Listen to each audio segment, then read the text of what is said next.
Hello, good morning to all of you. आज के इस टॉपिक में हम डिस्कस करेंगे diversity in plant forms. Diversity से मतलब होता है विविधता, कि जो हम प्लांट देखते हैं उनमें कितनी विविधता पाई जाती है, तो उसको हम डाइवर्सिटी कहते हैं। और प्लांट फॉर्म्स मतलब कि प्लांट किस किस आकार के हैं, उनकी शेप क्या होती है, तो इसके आधार पर हम डाइवर्सिटी देखेंगे। तो सबसे पहले हम टर्म देखते हैं मॉर्फोलॉजी। मॉर्फोलॉजी का मतलब होता है आकारिकी, जैसा कि हम यहाँ देख रहे हैं मॉर्फोलॉजी। तो मॉर्फोलॉजी है जो दो वर्ड से मिलकर के बना हुआ होता है, मॉर्फोस और लोगस। मॉर्फोस का मतलब होता है संरचना और लोगस मीन स्टडी, कि पादपों की संरचना के अध्ययन को हम मॉर्फोलॉजी कहते हैं। तो इसमें क्या करते हैं कि पादपों की बाह्य आकृति और संरचना का अध्ययन मॉर्फोलॉजी कहलाता है। तो ये इसका डेफिनेशन कहलाती है कि जिसमें हम साइंस की एक ऐसी ब्रांच है जिसमें हम प्लांट्स की आउटर और इंटरनल स्ट्रक्चर के बारे में स्टडी कर रहे हैं, उसको मॉर्फोलॉजी कह रहे हैं। अब मॉर्फोलॉजी भी दो टाइप की हो सकती है। फर्स्ट है एक्सटर्नल मॉर्फोलॉजी और एक इंटरनल। एक्सटर्नल का मतलब कि हम जो देखते हैं प्लांट को किस तरीके का वो दिखाई देता है, कि बूढ़ी होता है, लंबा तना होता है, सॉलिड होता है, और उसकी कैनोपी कैसी होती है। तो इस टाइप के जो फीचर हम बाहर से देख सकते हैं वो तो एक्सटर्नल मॉर्फोलॉजी में आते हैं। और दूसरा है कि इंटरनल मॉर्फोलॉजी, इसमें कि जो कैरेक्टर्स जब हम जैसे सेक्शन कटिंग करते हैं प्लांट की, तो जो उसके इंटरनल स्ट्रक्चर दिखाई देते हैं कि उसका टिश्यूज़ का अरेंजमेंट किस तरीके से, क्या स्पेसिफिक स्ट्रक्चर इसमें अंदर देखने को मिल रही है, तो उसको हम इंटरनल मॉर्फोलॉजी कहेंगे, या इसको हम एनाटॉमी भी कहते हैं, प्लांट एनाटॉमी भी कहेंगे। फिर इसके बाद अब हम ये देखते हैं कि जब हम अर्थ पर प्लांट की डाइवर्सिटी देखते हैं तो हमें हर साइज, शेप, हर टाइप के प्लांट दिखाई देते हैं। कुछ प्लांट रेगिस्तान में उगते हैं, कुछ ठंडे एरिया में, और इसके अलावा जैसे पानी में उगने वाले प्लांट और मार्शी एरिया में मिलने वाले। तो इस तरीके से पृथ्वी पर बहुत सारी डाइवर्सिटी हमको देखने को मिलती है। तो इसके तो प्लांट का जो क्लासिफिकेशन है, जो इनकी फॉर्म्स में, कि इनकी मॉर्फोलॉजी किस तरीके से होती है, तो वो उसके एक्सटर्नल एनवायरनमेंट पर डिपेंड करती है। तो वो इसी आधार पर, तो जो इसके एक्सटर्नल फीचर्स होते हैं प्लांट के, जो उसके एनवायरनमेंट में, जैसे प्लांट का हैबिटेट हो गया, या उसका आवास किस तरीके का होता है, किस प्रकार का मिल रहा है।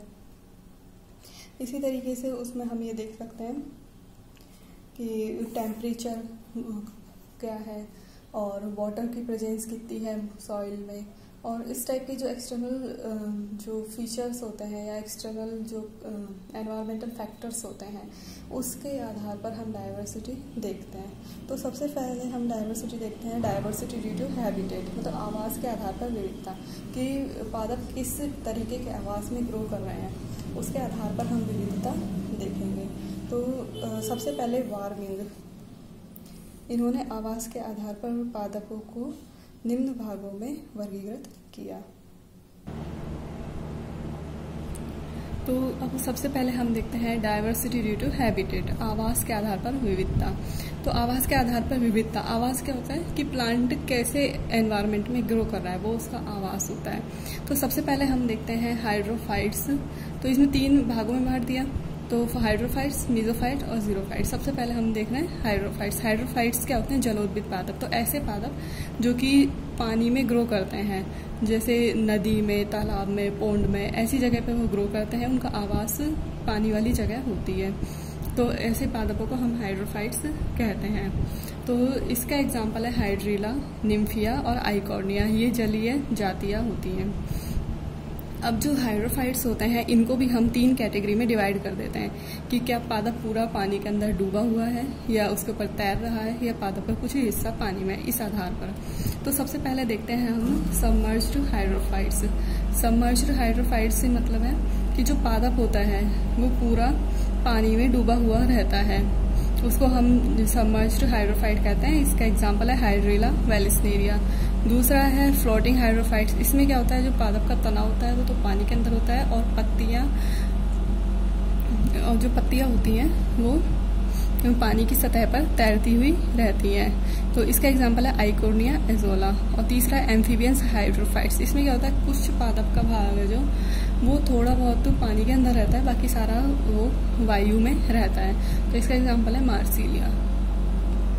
तो ये हमारा फर्स्ट हाइड्रोफाइट्स पादप के बारे में हमने बता दिया। अब दूसरा होता है मीजोफाइट। मीजोफाइट का मतलब होता है समोद्भिद। ऐसे पादप जो नॉर्मल एनवायरनमेंट में हम देखने को मिलते हैं, जहाँ पे टेम्परेचर, मॉइस्चर सब पादप के बिल्कुल अनुकूल मिलती है, जरूरत के हिसाब से कि जितनी पादप का आवश्यकता है उतना पानी मिल गया, उतना ही उसका टेम्परेचर है, मॉइस्चर है, सनलाइट सब नॉर्मल है वहाँ पर। तो ऐसे पादपों को हम मीजोफाइट कहते हैं, या ऐसा भी कह सकते हैं कि सामान्य मृदा में मिलने वाले पादप। तो जैसा कि हम अपने आसपास देखते हैं सारे मीजोफाइट पादप ही होते हैं। तो इसका एग्जाम्पल है गुड़हल, आम। फिर उसके बाद तीसरा देखते हैं जीरोफाइट। जीरोफाइट का मतलब है ऐसे पादप जो कि शुष्क स्थानों में पाए जाते हैं। तो जैसे डेजर्ट देखते हैं, वहाँ की सबसे मेन कैरेक्टरिस्टिक ये होता है कि वहाँ पे पानी की डेफिशिएंसी बहुत ज़्यादा होती है। तो इसी कारण वहाँ के जो पादप हैं वो जीरोफाइट्स कहलाता है कि वहाँ पे पानी बिल्कुल भी अवेलेबल नहीं होता, इसलिए जो उनके जो प्लांट्स होते हैं उनकी रूट भी बिल्कुल काफ़ी डेप्थ तक जाती है और वो गहराई से पानी एब्जॉर्ब करती हैं। इसके एग्जाम्पल है ओपुन्शिया कैपेरिस। अब हम नेक्स्ट देखते हैं सेकंड नंबर पर डाइवर्सिटी, जिसमें है diversity on the basis of soil nature, कि जो सॉइल की नेचर है जिसमें प्लांट ग्रो कर रहा है वो किस टाइप की सॉइल वहाँ पर पाई जा रही है जो उस पादप के लिए अनुकूल होगी। तो सबसे पहले हम देखते हैं ऑक्जिलोफाइट्स। ऑक्जिलोफाइट्स का मतलब होता है ऐसे पादप जो कि अम्लीय मृदा में या एसिडिक सॉइल में पाए जाते हैं, उनको ऑक्जिलोफाइट्स कहते हैं। इन्हें आप इस मिट्टी में जो कैल्शियम की कमी होती है। इसके एग्जाम्पल है रोडोडेंड्रन और रूमेक्स। दूसरा देखते हैं हम हेलोफाइट्स। तो हेलोफाइट्स ऐसी जगह होती है जहाँ पे जो सॉल्ट होते हैं, मिट्टी में सॉल्ट की मात्रा बहुत ज़्यादा होती है, जैसे मार्शी एरिया हो गए और मरीन वाटर, या इनमें इनकी जो सैलिनिटी होती है वो बहुत ज़्यादा होती है। तो ऐसे पादप हेलोफाइट्स कहलाते हैं, या लवणोद्भिद पादप भी कहते हैं इनको हिंदी में। एग्जाम्पल है इसका सुएडा। इसी तरीके से जो मैंग्रोव होते हैं वो दलदली जो एरिया होते हैं वहाँ पर पाए जाते हैं, तो ये भी हेलोफाइट्स का ही एग्जाम्पल है। फिर तीसरा देखते हैं हम सैमोफाइट्स। सैमोफाइट्स का मतलब होता है बालुकोद्भिद। ऐसे पादप जो बालुका या फिर सैंड ड्यून्स के ऊपर ग्रो करते हैं, जो बालू के टीले होते हैं उनके ऊपर ये ग्रो करेंगे। एग्जाम्पल है लैप्टिडिनिया, कैपेरिस, एलोय, कैलोट्रोपिस। फिर चौथा हम देखते हैं लिथोफाइट्स। लिथोफाइट्स का मतलब होता है शैलोद्भिद। तो इसका मतलब ये होगा कि ऐसे पादप जो चट्टानों पर ग्रो करते हैं, जैसे हम माउंटेन्स देखते हैं, रॉक्स देखते हैं, तो उनके ऊपर छोटे छोटे प्लांट ग्रो कर जाते हैं, धीरे धीरे सॉइल का फॉर्मेशन होता रहता है और प्लांट ग्रो कर जाते हैं। तो ऐसे पादपों को हम लिथोफाइट्स कहते हैं। एग्जाम्पल है इसका यूफोरबिया, एकाइरेंथस, बायोलेरिया। फिर पांचवा देखते हैं,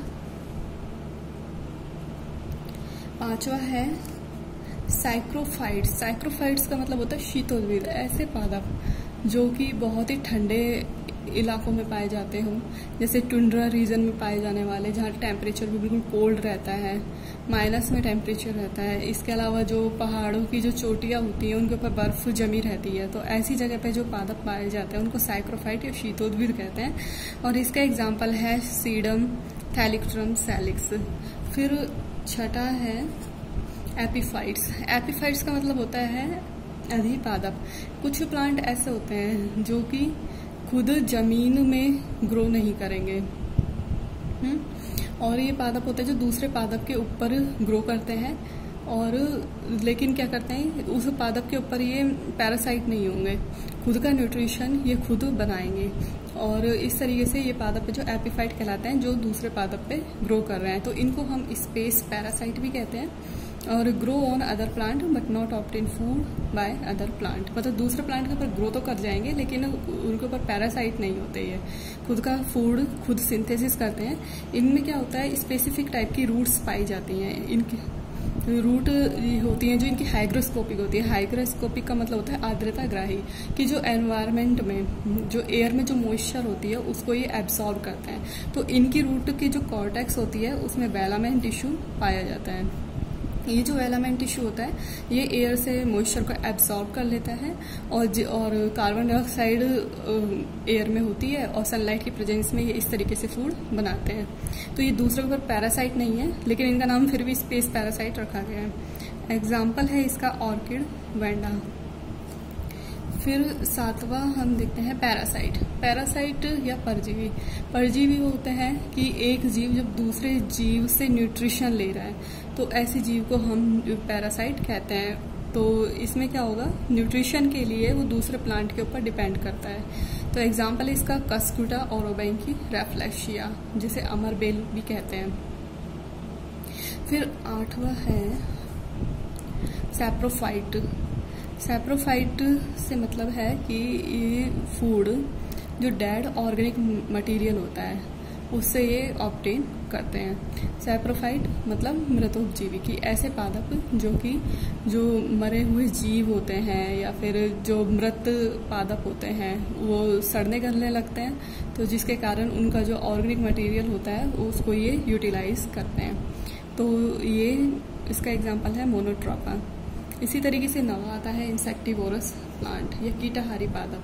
तो कुछ रीजन्स ऐसे होते हैं जहाँ पर नाइट्रोजन की कमी बहुत ज़्यादा पाई जाती है। एनवायरनमेंट में नाइट्रोजन एक एसेंशियल फैक्टर होता है प्लांट ग्रोथ के लिए, तो अब वहाँ पर नाइट्रोजन की कमी होती है। तो नाइट्रोजन की कमी होने के कारण पादपों ने खुद को इस प्रकार से ढाल लिया कि वो जो इंसेक्ट होते हैं उनको वो डाइजेस्ट करके उनसे वो नाइट्रोजन ऑब्टेन करते हैं। तो इसका एग्जांपल है ड्रोसेरा, यूट्रिकुलेरिया और निपेंथीज। तो इनमें क्या होता है, इन पादपों में कुछ स्पेसिफिक टाइप की स्ट्रक्चर बन जाती है। जैसे ही इंसेक्ट उसके ऊपर आकर के बैठता है तो वो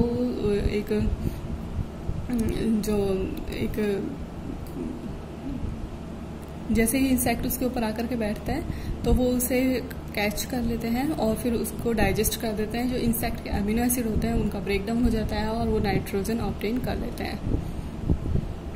थैंक यू।